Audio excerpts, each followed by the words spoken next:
एक जंगल में दो दोस्त राम और श्याम घूमने गए। धुंधला और अंधेरा जंगल उनके सामने था। उनकी दृष्टि में केवल पेड़ों की छाया थी और घने जंगली पौधों की चिपचिपी आवाज थी। जंगल में बड़ी चुप्पी थी, सिर्फ पेड़ों की हलचल और अजीब ध्वनियों के बारे में सुनाई दे रही थी। राम और श्याम को बड़ा डर लग रहा था, लेकिन वे आगे बढ़ते रहे। अचानक उन्होंने ध्वनि सुनी। ये लगभग इंसान की आहट की तरह थी, लेकिन थोड़ी सी भीड़ और डरावनी थी। दोस्तों ने एक दूसरे को देखा, उनकी आंखों में डर और चोंच दोनों मिले। अचानक उन्हें उनके पीछे से वायु चल रही महामारी की ध्वनि सुनाई दी। वे चिल्लाई और झपटे में दौड़ गए, पर उन्होंने देखा वह कोई नहीं था।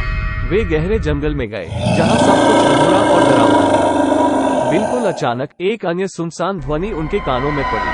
वे फिर से डरकर उत्तेजित हो गए। राम और श्याम ने देखा, एक बड़ी चिड़िया उनके ऊपर से उड़ रही थी, लेकिन इसके पंख बिखर गए थे और उसकी आंखें लाल थी। धीरे धीरे वह उनके पास आ रही थी और उनके अगले कदम उनके डर की मौत के नजदीक ले जा रहे थे। राम और श्याम ने भागना शुरू किया, लेकिन वह चिड़िया उनके पीछे पड़ गई। वे अचानक एक खाई के किनारे आ गए, जिसमें गिरने के कई जोखिम थे। धीरे धीरे चिड़िया उनके ऊपर से उड़ गई और वे समुद्र के किनारे पहुंचे, अपनी सुरक्षा के लिए शुक्रिया करते हुए।